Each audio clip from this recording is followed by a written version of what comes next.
What does it mean to actually live on mission with Jesus? One thing I learned that I am so grateful for is that I can't live on mission with Jesus without intimacy with him.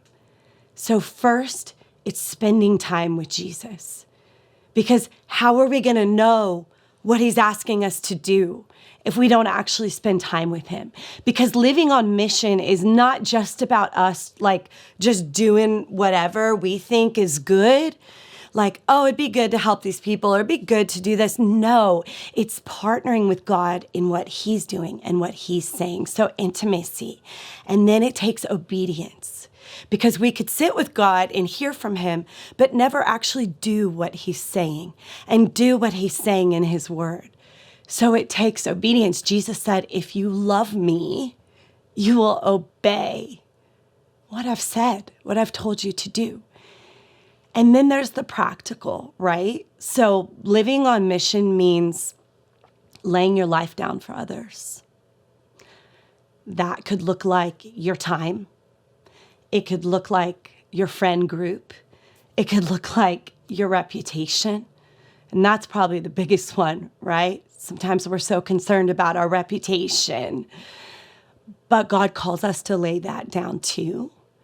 And it looks like just being willing to be a servant to others. So for my family, we travel all over the world to places in the 1040 window.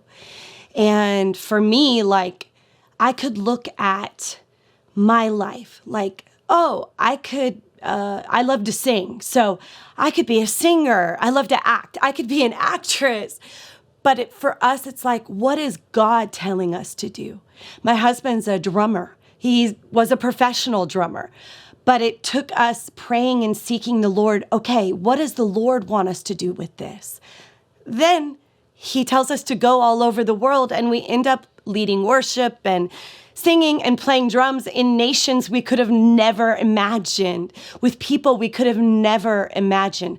So it's taking the gifts and the talents that God is giving you, and instead of you just saying, okay, this is what I'm going to do with it, actually asking God, what do you want me to do with it? Because when we partner with him, that's where we see life.